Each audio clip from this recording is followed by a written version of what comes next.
hello, good evening. I can see you're all starting to log on. I got a message there in the chat from Andrew saying he couldn't see the video. I could see it this time, so I'm not sure if everyone could see it, who could see it and who could not see it. But anyway, we'll send it to you afterwards. You can all watch that nicely. Okay, as people are coming on, it's getting up more and more quickly now, the number of people we have with us. I'll give you a little bit of an outline of what we're going to be doing this evening, and by the time Theo and Daniel start speaking, hopefully there'll be more of you there inside watching us. Okay, so as I just said, tonight we have with us Mr. Theo O'Donnell. He's ex-Morgan Stanley and currently the Chief Commercial Officer at IMMOBEL Group, International Group, although he is based in Barcelona, so he's here in Spain with us at the moment. And we also have with us Mr. Daniel Daggers. Some of you might know of him as Mr. Super Prime, especially those of you watching from the UK.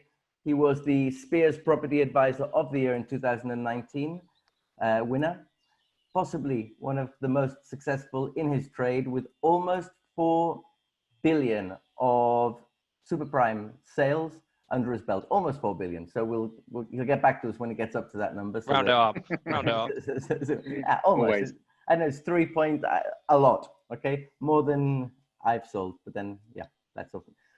As we go through, you know, you've got the chat, you've got the answers, pregunta respuesta that comes on my screen. I don't know what it comes on yours, questions. If you want to make any questions to Daniel or to Theo, please put them in the questions section rather than the chat, because the chat goes really quickly and it's likely to get lost there and we might not see it. So put them there, and then as we go through and more people have joined with us, then we will answer all the questions towards the end of the show.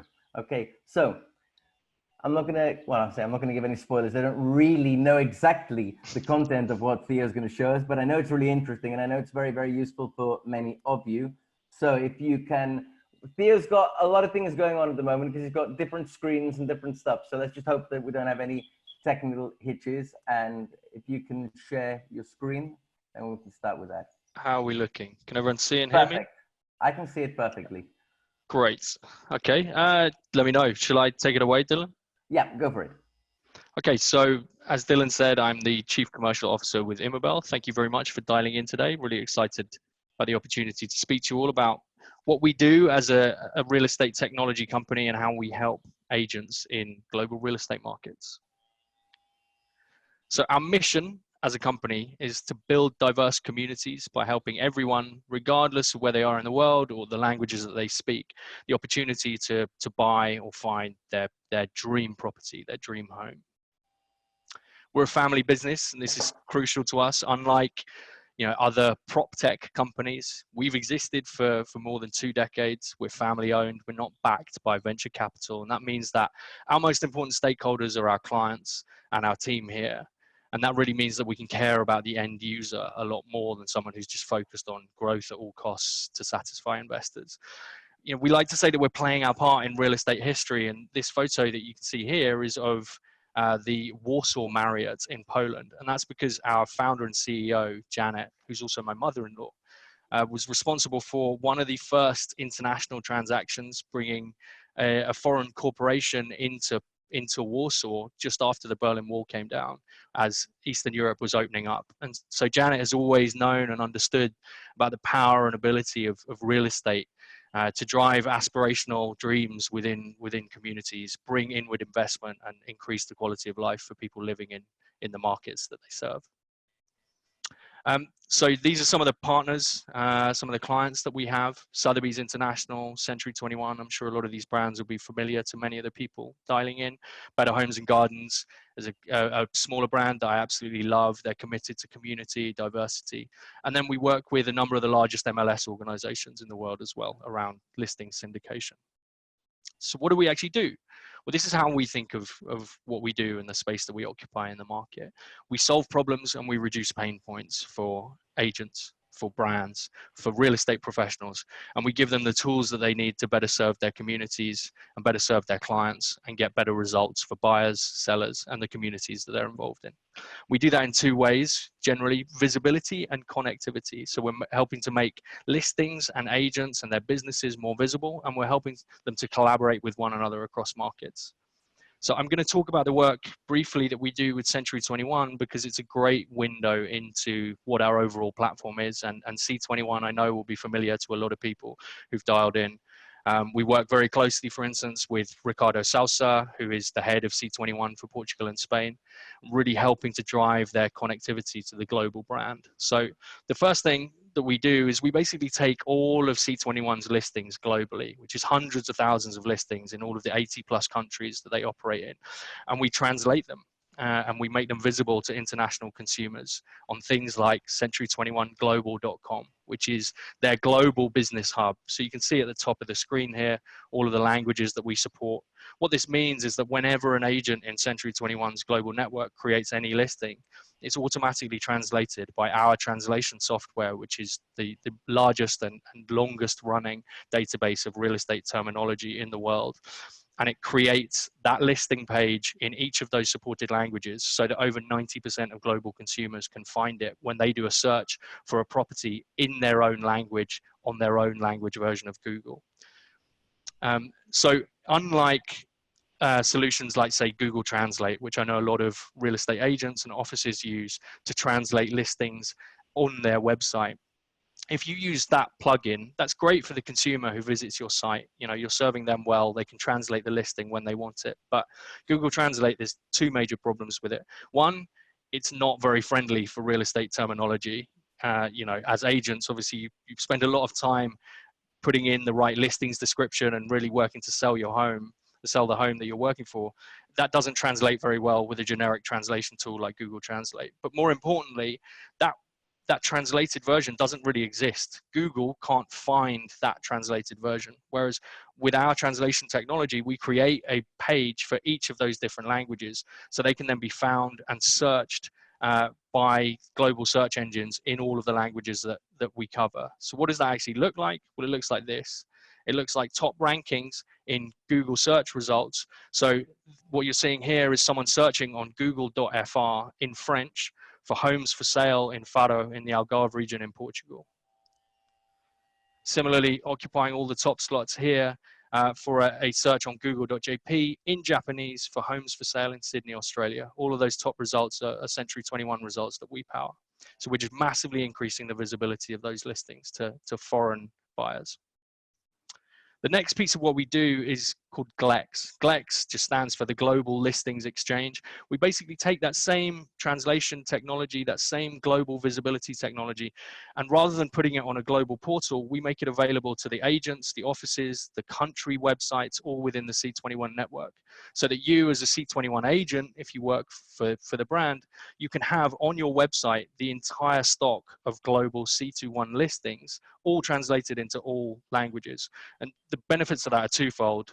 You know, you can really show clients that you're part of a global business, but it also allows you to better serve non-English or non-Spanish speakers within your own market because you can show your listings in all of the languages that we support. Here's just an example of what that looks like. This is a search result on one of our C21 sites in Arabic within London. So you can see, you know, there's multiple currencies represented that are relevant to the consumer who's looking. All of the details of the property translated into Arabic. It reads from right to left because that's the convention in Arabic markets, or Arabic text rather.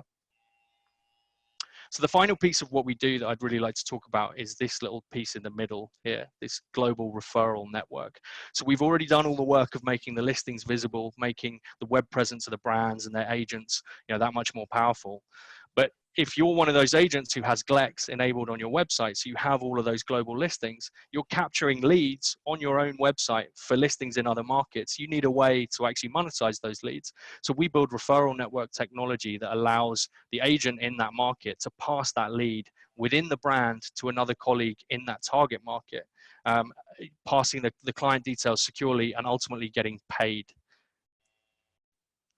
So I talked earlier about how we're solving pain points for our clients and how that's hugely important for us. And a lot of the pain points around the referrals business, which is a huge part, as we all know, of international real estate, sending clients from one market to another. A lot of the pain points are around, you know, how do I make sure that my client is getting the service that they require? How do I know that the end referring or the receiving referral agent has picked the lead up, is actually following up. So our platforms are designed to provide mandatory status updates to keep you informed, to let you know what stage the contract has reached, let you know if a transaction's been agreed or scheduled, and ultimately go all the way through to integrated payments. So you can actually get your commission for that referral paid within the platform. We have integrated contracts so that you know you're fully protected. And of course, everything's GDPR compliant and compliant with all global data protection legislation. So you know that your client details are being handled securely, unlike if you're using an informal referral network online, or message boards or Facebook workspaces or whatever else it might be. So you can see the platform just looks basically like a social network, because really that's what it is. It's a special purpose social network. And that really summarizes what we do. There's a nice sort of shot of some global real estate here on the slide. We're really proud of the fact that we operate at every end of the global market. I'm really looking forward to hearing Daniel talk about his story as a young real estate agent who grew himself up. I think he describes himself as the spotty teenager, who's now Mr. Super Prime. And we love that we participate in that end, the super prime end of the market, with clients like Sotheby's International, providing the translation that powers their international luxury real estate listings. But we also power the other end of the market. I can have a conversation with realtors in opposite ends of the same market, somewhere like South Florida, for instance.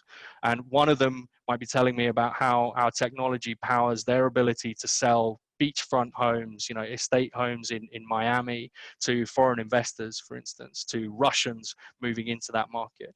And then another realtor from just a few miles up the road, but in a very different market, can be telling me about how our technology allows him to better serve, or her to better serve, Hispanic non-English speakers in their market, to give the local communities, the local non-English speaking immigrant communities, the same access to low-cost housing that English speakers within that market have, by translating those listings and increasing their visibility to that market. So we speak real estate in 21 languages, and that sums up what we do. Thank you, Theo. It's interesting, and people will be watching, and everyone says, "Ah, yeah, it's easy to translate." And you mentioned Google Translate, which it can be useful, but I've got a pet hate for when people use that. I mean, you see huge organizations like El Corte Inglés that translate coffee wrongly and then put an E into it, or things like that. You're talking about 21 languages here, not just English, which maybe is like the easier language to translate things into. How do you do that so well, so much better than Google, let's say? It's not so much that we do it better than Google. Google and Microsoft and several other platforms are great for generic translation, for what's called, from a technical perspective, non-domain specific translation, because Google Translate has to work whether you're providing a piece, as you were saying, of marketing copy or product description, or it might be an email to a friend that you want to translate into Italian, whatever it is.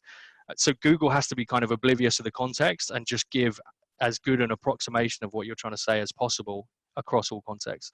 Whereas we're domain specific. All we care about is real estate translations. We care about making sure that listing copy or marketing copy for real estate professionals is translated as accurately as possible using the appropriate real estate terminology in those foreign languages. So we've been doing it for decades, and we've built up the world's largest translation database of real estate specific terminology. We work exclusively with real estate focused translators. So we just have domain specific expertise that allows us to operate here in a lot more of a narrow focused niche than any of the large players. Okay, so it can be useful. And I think you did mention something to me, I'm not sure I've seen it today, about a plan for some kind of open access network in the future. Is that right? Yeah, so it's reasonably, we're pre-launch with it at the moment, but our history as a company has been really on focusing the very large global brands and then the individual agents who work for them.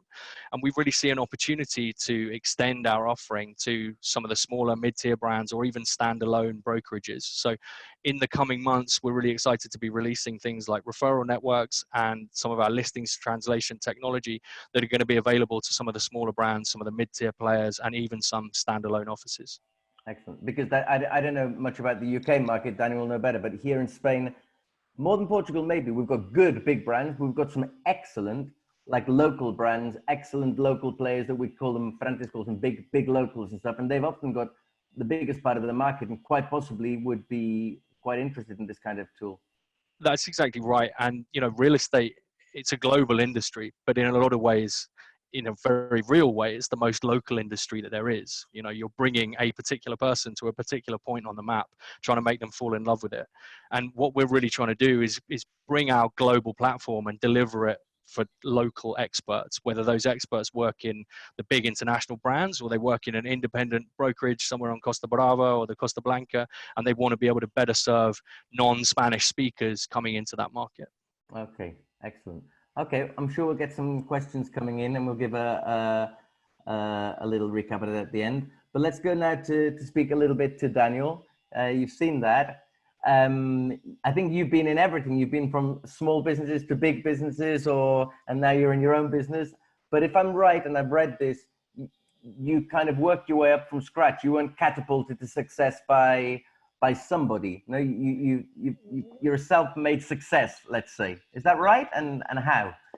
Yes, but I don't want to go into that just yet. I just want to say that on Theo's presentation, the connectivity is an important part. And this is the first time I've seen this piece of technology, or at least a presentation of it. And really, a good agent should look for an opportunity to create a frictionless environment for their future customer or existing customer or client. And so if you're able to deliver a message to someone that you don't know or you do know, and it's in their mother tongue, they're going to resonate with that language better than they would do if it was just like an obscure translation from a Google translation. Okay, people, if you speak people's language, they naturally resonate with you, and that's in person but also digitally. And so it shows an element of empathy which all really good agents have. And so that's what I'm really impressed by, and without a shadow of a doubt, we're going into a referral global network. And so if you don't feel that you're putting yourself in that position, you need to be. Okay. Thank you very much. Theo's not paying me for that, by the way. You can have a job. You can have a job in sales with us anytime. You might have to train me. You might just be able to like collaborate with each other. It could be useful too. Hey-ho. Well, you never know. This is how, you know, if people get married over the internet or meet their loved ones over the internet, why can't you meet business partners that way? Hey? Exactly. Well, I have to now. Yeah, very true. Very true. Hopefully for not much longer. But thank you for the introduction, Dylan. So I'm Daniel Daggers, and some people call me hashtag Mr. Super Prime. And that gets a smile out of everybody. And that was a very conscious decision I made about 4.5 years ago, because I wanted people to talk about me and the service that I'm able to deliver. So I created a hashtag to get people talking, which is what estate agents need to do, because you need to build your language skills, but also your reach. But my story is a real simple one. I'm probably like the other people who are watching this. You know, I am an estate agent, a realtor, a broker, whatever you want to call it. And I started off selling studio flats in London. My first transaction was, I think it was £117,000. I'm moving my glass of water here because Theo may know this and Dylan may know this, but ever since I was a spotty 17-year-old teenager working in this glass-fronted office in Maida Vale in central London, I noticed my colleague run a little book that he put all his deals in. And so I did the same thing. And so I'm going to show you, this is my book. It's falling to pieces. But my first deal ever is let me just cover his name, is that one there. You haven't covered the name, by the way. Oh, hold on. No, sorry, it's okay. It just says the tower. Yeah. Sorry. There you go. So it's an apartment in Stuart Tower for £117,000, and I made £234 in commission on that deal. Things have changed slightly, but my history is one that should show a lot of comparison to everyone else, whereby I was an estate agent for 10 years, didn't have computers for 3 years, had a little card box, entered everyone's details on the each card. Dylan looked at this property, what was the feedback like? And then when I realized that there was a globalization in business, I moved to a much bigger firm, worked through that company, got to the top, became probably their highest fee on a consistent basis, and then sacrificed my personal life by traveling around the world doing business and really communicating to the best people on the planet in how they do business and learning from them, and also parting some knowledge and building even more trust and rapport with them. And so my network has grown ginormously, and that was amazing. And now I'm setting up a business on my own, a couple of businesses, and I'm super excited, and I'd love your involvement. And I'll tell you a little bit about that later on. But about 5 years ago, I recognized the importance of social media. And I'm sure we're going to come on to that in the future. But from a statistical point of view, to give you a little bit of more factual content, not just stories, I have sold close to, or managed to sell close to $4 billion worth of real estate. And that's predominantly in London, but also in New York and Miami and LA and places like that. And the largest transaction I've done was for £95 million in London, which is one of the most expensive houses ever sold in the UK. So my track record's been pretty good, but I've decided that I want to spend a little bit more time helping others be better and learning from my mistakes and my wins. So that's partially why I'm here. So thank you, Dylan. I appreciate the invite. You're not still using that little book, are you? You know what? When I moved to the big organization, it was all computerized. I thought, well, that'd be fantastic. So, but it's lost the novelty. So I'm going to go back into that book after this. Yeah, it's like you're the digital networking real estate agent of the world. I was going to ask you about that, and you're still using a book. So sometimes we've got to use a bit of everything, right? Well, I think that book's just absolutely charming. Yeah, and a blend of both ways is brilliant, right? Blend is fantastic. It's probably the real way forward. Yeah. Well, you just mentioned that you've got a digital presence, and I was going to come to it later, but I think everyone will be quite interested in that, because for a real estate agent to have 40,000, 50,000 followers isn't maybe the norm. That's more like a TV presenter and stuff. Is that actually useful, or is it a double-ended sword? Would you advise people to do that, or to be careful, or what? Always be careful. Always be. I was one of the first people ever to really adopt this sort of production of content, but in a way whereby I was documenting my day. So I would speak into the camera at 1 o'clock in the morning and say, I've just finished on a phone call with some lawyers in the US. I'm shattered, I'm going to bed now. I wanted to give everybody a real understanding of what we do for a living, because so much of what we do is hard work, because it's not business decisions, it's emotionally led. And that means it pulls your strings, and it's very difficult. And so I'd post about me working at 1 o'clock in the morning, and then little do they know, but that's me doing £100 million deal. Okay. And so I documented my days. So yes, you've got to be careful, because you can get into hot water with it. But I suppose being one of the early adopters, that's inevitable. Understanding how to maneuver in that environment is vitally important. And that's something that I know what works and when to post, how to post. And to answer your question about whether or not it's important or not, it's not important, it's essential. It's essential. Okay. Yeah. There's something, yeah, it's absolutely essential. There's something called social proof. So when everybody gets a chance, if you've got a pen handy, because I can't see anyone on the call, but if you've got a pen handy, type it in, write it down or type it into Google, and you'll understand that if you don't have a social presence, a lot of people feel that you may be hiding something. Mm-hmm. So my social media handle and the fact that I generate so much business from that space allows people to feel comforted by the fact that I can't evaporate tomorrow. And so essentially it becomes an insurance policy, because if I no longer have the ability to market to 52,000 people, then a significant portion of my income is probably going to get harmed.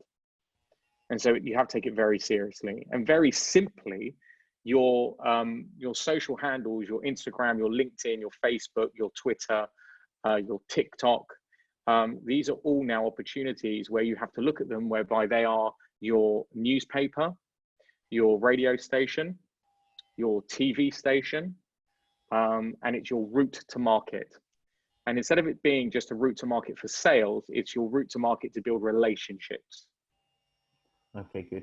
That's interesting that you said, apart from all that, that not being on social media can be very harmful as well, because people, if they can't find you, maybe it's difficult to trust something that's not out there, right? Okay. So let's put it into perspective. During the course of my last full working year, I brought £1 billion worth of property to the market. Okay, these are owner-occupied homes or developers. These aren't big blocks of apartments. And with every single one of them, the owners trust me to make sure that I don't let anyone through their door. And for me to do that, when someone expresses an interest in buying a £50 million home or a £20 million home or a £100 million home, I need to do my due diligence on the fact that the person's interest is legitimate and capable. And if I can't, usually at that price point, you can Google someone, you can find out that they're an owner of a business or they've won the lottery or whatever it may be. Yeah. If I can't find you, it's an alarm bell.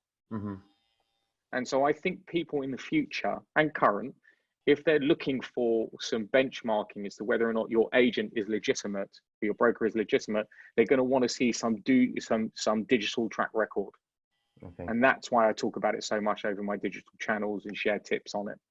Okay, cool. I suppose some estate agents will be watching now and they'll have a fantastic website. This can also do part of the work for them, but it's a different channel or a different. Well, your website is your landing page. Your social media is your growth page. Okay. Okay. It goes, it captures audience, and then it drags them to your website. Okay. Your website is where you choose to transact, or they choose to transact with you. But your social media handles, no one's going to do business with you if they don't know who you are or where you are. I'm getting leads from agents all around the world because they trust me and like me. Okay. Because they see me. Yeah. Okay. Just a little message to Peter, because I'm getting emails here from certain people that are having difficulty getting in. I don't know if there's some kind of technical problem, but I'm just going to say it to you, Peter, so you can listen to that, and we'll move on. They're just coming in. I'm seeing one or two questions here. Do you want to, if you want, I can read it. No, it's not that. I've got messages of people trying to come in. They can't connect. They can't connect to the webinar. I don't know what the problem is, but there's people who can't connect to the webinar. I just wanted to let you know that because I'm getting emails from people saying that right now. Maybe they can rate me. I'm going to put my electronic address here in the chat, and if people want to write me, I will try to solve it. Okay. Okay, perfect. Just a question. They're not going to see your message that they haven't got on, but anyway, that's other people can see it. It's just more exclusive, Dylan. much more exclusive. Yeah, it's just fantastic. I can solve it. Okay, don't worry, Peter. We'll do what we can. That's it. Okay. Okay. We're definitely in the middle of a difficult time now. Everyone's talking about it being a recession. Probably it will be. We don't know. But I've also read, because I did do some research on you, Daniel, and I have read that you said that you come out of every crisis stronger than the last one, including the last financial crisis, 2008, that we all remember, of course. Yeah. What would you say to people right now? Because now people are worried in the same way they were then, and you're setting up a business in the middle of all this, so you must be relatively optimistic about the situation, or have a secret. Okay. No secret. No secret. First and foremost, I see opportunity right now. So we're going through an industrial revolution where people now have the opportunity to market their services for free. I've definitely accelerated past competitors during environments like this. Thirdly, never be scared or worried about words like depression and recession. It means nothing. You are in control of your environment, of what you choose to do, not what the news tells you is going on. And so, yes, you have to recognize and be a realist that it's going to get a bit tougher, but it doesn't mean that you can't succeed. So being a positive realist is vitally important, not only with yourselves, but with your client base, because no one wants to do business with a Daniel Downer, right? Or a Debbie Downer. Everyone wants to do business with people who are confident in their ability and that they're able to transact on your behalf. But I remember 2000, 2007, 8, and 9. And I remember how the people above me in more senior roles with, in theory, a better track record and more experience, I just saw them relax or step to one side. And the beauty about times like this, one, if you're super young, and you're stepping into the industry, your energy and determination, and sometimes your lack of knowledge is going to allow you to chase down business that people with a lot of experience wouldn't choose to chase down. Okay. So that's one element. The people who are experienced have a wonderful opportunity because there's going to be a natural gravitation to people with experience in theory, okay, and good track record. So I see an opportunity for everybody as long as they play their cards right and they're able to work in a positive but realistic, high energy environment. Can I jump in as well and just add to that? Like I think everything that Daniel said there is 100% spot on. And I also think in any business, whether it's real estate or any other business, it's an opportunity to really be there for clients at times like this. And I guarantee you, someone in Daniel's position is probably fielding more calls now than he has in, previous months or previous really boom times for the real estate industry, because it might be clients who are worried. It might be clients whose other businesses are taking a hit and they're worried about servicing debt. They're worried about the valuation of assets. And someone with your expertise as a realtor, as a broker, as an agent, you can really step up for clients by being there for them at this point. And then those relationships really carry over into better times. And you're going to be first on their list to call when they've got a more positive conversation to have. And, in our industry, that's certainly how we're looking at it. So we're just this week, I've doubled the number of customer service guys that we've got working for us, because some of the brands that we service have actually had to furlough or even reduce headcount in their own internal customer support teams. So it gives me an opportunity not just to do something great like hiring people when other workforces are being cut, but actually to be there even more for our clients than we already were, by stepping into some of the gaps that they necessarily have to fill. And I have no doubt that that's going to be repaid in better times. Mm-hmm. Yeah, this is all about trust and empathy and enjoyment and consistency. All about those. If you incorporate all of those elements, you'll win all day long, right? Because people want to enjoy themselves. There are going to be loads of Debbie Downers out there and Daniel Downers out there. So you're going to be in a position where you want to be the positive realist. Okay, you want to make sure that you implement an environment of fun, but you want to be consistent in your approach with everything. Mm-hmm. Okay, so for instance, I know a lot of people thought that this was the right opportunity, and I posted on LinkedIn about this isn't an opportunity now to win new business. This is an opportunity to put your arms around your client base and tell them how much you love them and care for them. This is where you build amazing bond with people and you grow together. And once those people feel that there is a love, which is why you increase the size of the amount of your customer service section. When people feel embraced by something, what do you do when you love something? You go and tell everybody about it. But it's going to be quite sincere, right? Because people pick up on it if it's just forced. Doesn't mean you have to actually love that. It's got to be sincere. But like what Theo said, he's not driven by his short-term goals, right? Like some other businesses. I'm not driven by short-term goals. I don't say to myself, I need to do 300 viewings and therefore get 20 offers and therefore do 2 deals, right? I run my business the way I run my business, with leading with empathy.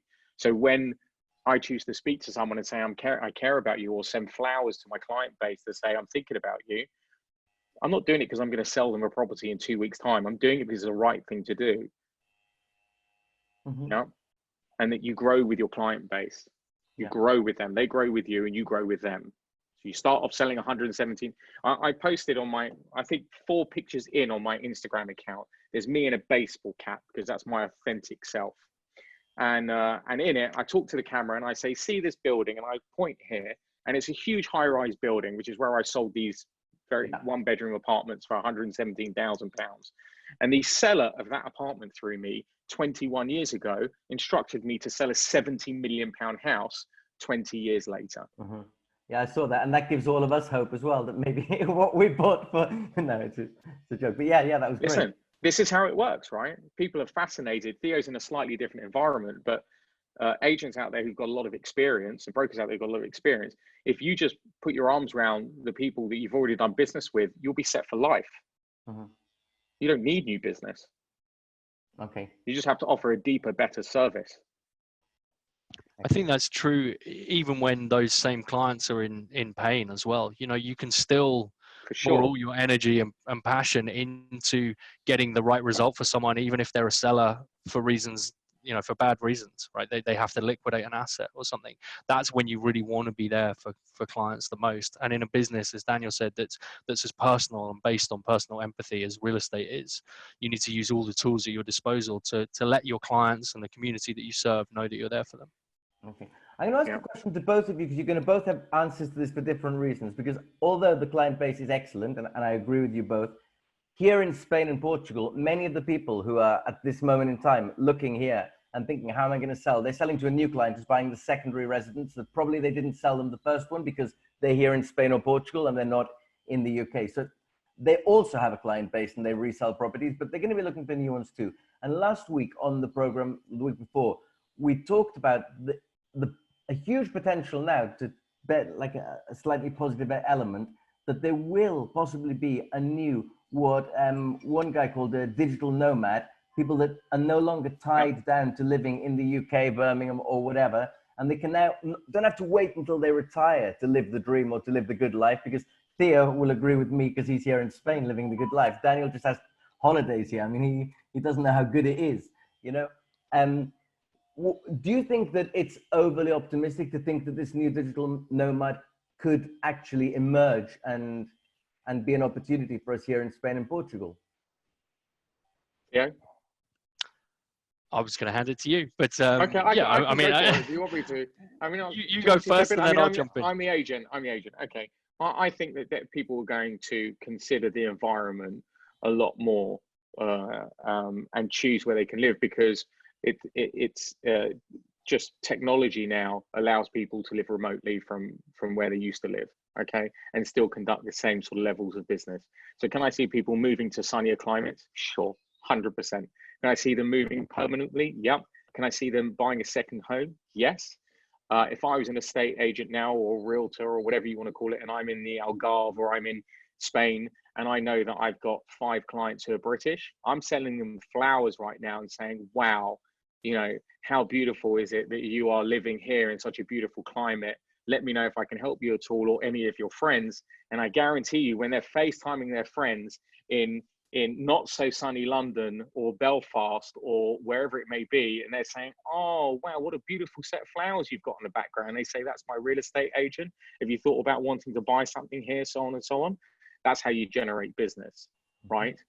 I think you can't hope for it, but you should definitely be planning for it in the way you execute a network. And I definitely feel the biggest concern I've got as someone who bills a majority amount of income from London is that if travel gets considerably faster, which I think you'll find that Virgin Galactic and NASA have gone into a partnership, I think it was this morning, and they're saying that you could travel a 10-hour flight now in 2 hours, all of a sudden, you might see a ginormous migration to sunnier climates. Okay. The good thing about Spain, we're really close to the UK as it is, and it's safe. Spain and safe, good health service. We've got much better rail service than you've got in the UK. I'm sorry about that. I'm from the UK, but it's terrible. Here it's fantastic. Dylan, it's not a competition, Dylan. This isn't a competition. No, but it's true. Look, Spain's a fantastic place, and I've holidayed there loads, and it's going to be a beautiful place to work in. I mean, the amount of miserable days you have here in London that you have to, you're in and out of the cold and you're getting wet and you still have to look sophisticated. It's not that easy sometimes, but I totally get it. I think as with all these things, you can make an argument on both sides, right? You can say that this is going to make the digital nomad more likely because people are going to feel less tied to where they have to be physically, and they're going to migrate to where they want to be. Or you could say the other way around, something like the coronavirus epidemic makes people want to be closer to family. They want to return to countries where, they can already speak all the languages, they're more connected to people, they have a more natural sense of community. I think from my perspective, predicting or trying to predict those macro trends is a fool's errand. I worked in investment banking for 10 years, and the number of people I saw who nailed their flag to the mast with a particular prediction only to have egg on their face 2 minutes later. I think what you've got to be is client focused, and if you focus yourself on service and providing quality of service to the people that you're in business with, whether that's, you know, your clients in a realty market or whatever, then you're going to survive and you're going to do better than the other people in your market. And even if there's a negative macro trend, there's outflows, there's sellers in your market, it's not a buyer's market in your market, you can still provide the highest level of service to the people that are coming into and leaving your market. And then you're going to be the outperformer and you're going to be able to grow regardless of what the macro backdrop is. Yeah, I agree with you. Yeah. There's been a lot of comments here, like that it's becoming a buyer's market, which is logical, but there's also been huge increase in demand for any kind of properties with outside spaces, whether that's a garden, whether it's a terrace, which is logical because this is a totally different crisis from the previous one, right? So like they said, certain kinds of property could go into crisis and certain others maybe would not. And at the same time, international people looking at properties on Idealista and other sites, whether they buy them or not is another question, but that's gone up a lot. And that's according to lots of the real estate agents here. So we're hoping that this nomad will emerge, but we'll have to wait and see, I suppose, if they do or if they don't. I think the digital nomad is a tenant, is a renter. Okay, that's what I think, and I think they're young. Their demographics are quite young. Mm-hmm. So I went around for the past 5 years and bought a few buildings that I can let apartments to these very happy remote living people who don't want to have ownership of anything, right? And want to be free. So that makes sense to me. But I can see, I mean, Spain is the number one destination for Brits to have to relocate to and holiday in, I believe.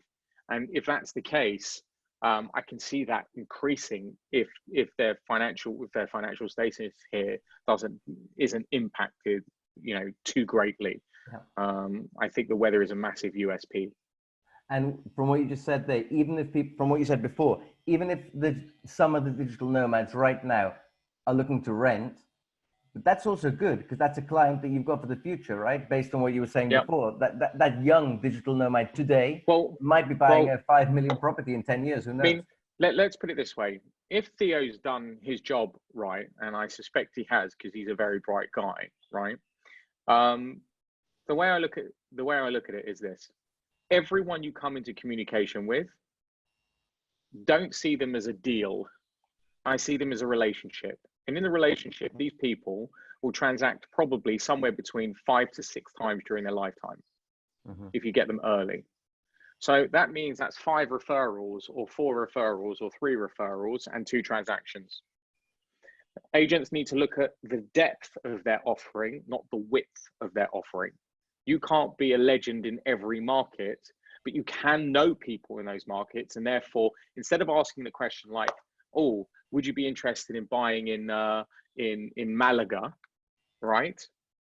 You could say, where are you looking in the world to buy something? That's the first question you should be asking.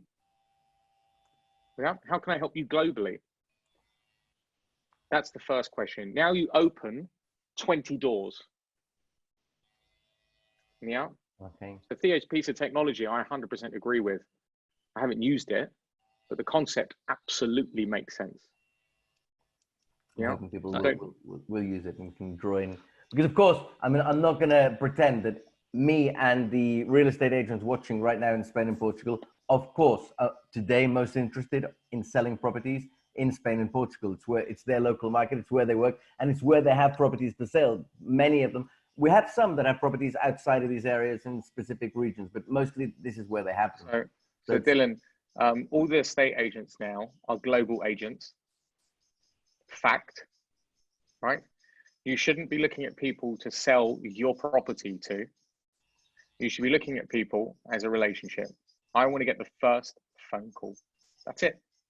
If you get the first phone call, if they want to buy in Japan or they want to rent something in New York, right? Rather than Googling, right?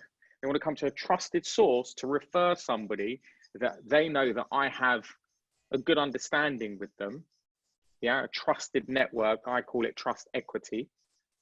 Then you win. We're talking a lot about networking here, right? Too about having a network that you as an agent have contacts in different parts of the world. So the person comes to you and they know that the people you know, they feel they can trust more because they trust you, right? Correct. Okay. You would all get on our CRS courses for that as well, because they'll be good for you all. Okay. Okay. You've, is it going to be a bit different though for most people now that, I mean, with the Galaxy flights to take you around the world in 2 hours are not going to be ready yet. Post-COVID, we don't know exactly what it's going to be like. I guess there could be some differences to the market tomorrow compared to the market yesterday. And I don't want you to give me like predictions, just like little things. What would you do right now differently if I'm an estate agent, a realtor? Yeah. I really dig into my relationships. I spend all my time in front of the people that care about the people that I care about most from a business perspective. Let's put it this way. Let's say Dylan is looking to sell his beautiful house, right? Dylan isn't going to want 100 strangers walk through his door now with a potential additional dose of COVID, right? Dylan's going to want to employ an agent that he respects and likes, yeah, to make sure that they veto who comes through their door. That's the most important thing now in people's minds, right? That not everyone walks through my door. Somebody who's absolutely been qualified as a buyer. So I don't have to take a bigger load of COVID. So we're looking at exactly doing some kind of due diligence. So what we've got is quality, not just quantity. Taking 200 people around a property when, let's just say, for example, 80% are never going to be able to buy it. It can be difficult when it's a finance world and you have to ask people for sensitive documents or things that would prove that they can or cannot get a loan. Can be difficult. You have to be very diplomatic, I guess. You have to be diplomatic, but I think in today's world with, I don't know if it's called the same thing, but KYC and AML, know your client, and anti-money laundering, people recognize that this is something that everyone has to do. The question is more, how many people do I have to give that private information to? If I can give it to one person who does the work for me, then that makes sense. If I have to do it, if I have to give it to 20 people and then they run around and give me loads of multiple pieces of information that I've already received from someone else, it's going to create an element of frustration and stress with me. So I don't really want that. So I think you're going to find that the people with the best relationships, and I know we keep saying it, will do the best. Okay. So, relationships, trust, networking, caring, positivity, empathy. And being a realist. I like that. I like that positivity. I like it, and I can see you're positive. But there's got to be a lot of hard work behind this as well, right? Or are people just lucky? Or no luck with that hard work, is there? You make your own. You luck. make your own luck. Excellent. There you go. We all agree. Dylan, we're gonna have to get married after this. I like that. We've got one really weird question here that I don't understand, but I'm sure Theo will. Somebody says, do you use PROS or Memo X? I translate for my company manually. Before you answer that, I'm like, translating manually is great, but we're talking about 21 languages here, right? Yeah, that's right. I mean, without wanting to get into all the technical details, I'm more than happy to answer those questions maybe one-on-one, so I don't put everyone else to sleep. But we do a combination of machine translation and actual using human expert real estate translators. Obviously, there's cost differences between the two, and it tends to be the really, really high-value listings that have to have maximum visual presentation, maximum copy around them, that we tend to do the manual translation work for. But we also offer automated translation. I talked earlier about the C21 global portal. There's at any one time between 350,000 and 500,000 listings on that single portal. It would not be feasible to be translating, 1 million listings a week plus if we weren't doing some machine elements behind the scenes. Okay, but like the trust element coming back into that again that you've both been talking about. It needs to be very, very good quality, because anybody anywhere in the world reading something that looks like a half done, it's going to erase or annul any credibility, right, of the ad if it's not well done. completely right. And it just shows, you know, it's going to show a lack of care on the part of the person who's selling that home. And then, you know, how does that reflect in my feeling as a buyer when the first piece of information that I arrive at representing this property that it could potentially be my home, Yeah. you know, it's done shoddily. It's not really representing the true value of that asset. It's not representing the years of love and ownership that have gone into that building up until that point. So I think as an agent, you have a responsibility to your client, to your listing, to put your best foot forward and really try and achieve the best outcome for your sellers. And having that visual representation, that online presence handled badly is just a critical error. Okay, Yeah. excellent. Yeah. Listen, thank you very, very much to you both. We're going to kind of wind it down now because I've got to get ready for the next episode, which is the green one in Spanish for anyone who's interested in watching it. But those of you who don't speak Spanish, it'll be difficult. But it's been great watching you. We've had some people with some difficulties getting in, but this will be recorded and it'll be put on the Inmocionate website. So what we'll do is we'll let all the English-speaking estate agents that we have in Spain and Portugal know about it in the next newsletter. Okay. Will you translate it underneath or not? Can you do that? We don't normally translate this one because it's aimed at real estate agents that work internationally, so they generally speak English. What we translate sometimes is if someone... Just a little plug. We can do live event translation on platforms like Zoom, so we can give you a little translator to do everything in real time. So. Okay, cool. And that could be useful as well when we do the big events, again, the Inmocionate, because we do events, Sure. proper events, not that, then it could be very useful because good translation is quite hard to come by quite often. We're getting a lot of inquiries again from the big brands to do, you know, they obviously have big broker conventions, particularly the US ones, where they might have 10,000 or 5,000 agents in a room. That's not happening for another 6, 9, 12 months. But it's an important part of who they are as a brand, and we're providing translation services for their virtual conferences. Okay. So, well, excellent. Thank you very much for being here with us today. It's been insightful. It's been interesting. I hope that people get in touch with you. People look up Theo or look up Daniel on social media. They're not too difficult to find, so I'm sure you can find them and ask any further questions you want. But for now, thanks. I'm just going to just say one or two things before we go into the green episode that's coming up now. Okay. As most of you know, we've been working here through the whole COVID crisis in UCI. We've been available for your clients' needs, for your needs, working from the beginning to the end of the whole mortgage process. If any of you who unfathomably are not working with us at the moment, drop me a line to the email that you get from me, dylan.leworthy@uci.com, and I'll find the agent or the branch nearest to you. We've got like over 30 in Spain and in Portugal, so there's plenty available. Specialist teams for you. We have specialist sales teams, specialist risk teams for the non-resident client, even specialist after sales. And if the client should have a problem at any moment, we've got specialist collections teams, even to give them solutions. So we're absolutely prepared. Anyone who's not working with us, you should be. So get in touch with us, and I'll get the right person to be in touch with you as soon as possible. Also, a very special thanks quickly to the SIRA team for giving us this space, especially Pera Maimi, that I call my master of ceremonies, although he calls himself something else, I don't know what. That's helped us through the last two episodes of this. Thank you very much. Marketing as well. And the fantastic international buyers team that helped make this and the weekly newsletter that we've been sending out to you. Anybody also that's not getting the weekly newsletter, which will become monthly post-COVID, but there's a lot of really interesting stuff in that, all related to the sectors. So get in touch with us and we'll make sure that you get that too. Okay, last but not least, in the last episode, we talked about CRS courses in Spain and Portugal in English because they didn't exist.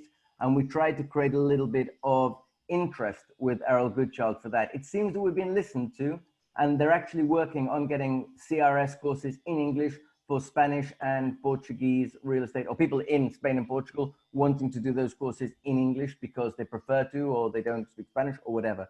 Watch this space. We will be in contact with you as soon as possible to give you information about those. They should be ready pretty shortly. Okay. Thank you very much, Daniel. Thank you, Theo, that I've learned to say correctly after 5 different attempts, but it's Theo for all of you wondering, okay? That's it for today. Stay around or try and log on again if it works for you for the green episode with Fernando Eviti and other excellent people like Javier Torremocha, Katia, and other people on there. So that's it from us for now. We're going to log off and let the others begin. Thank you very much.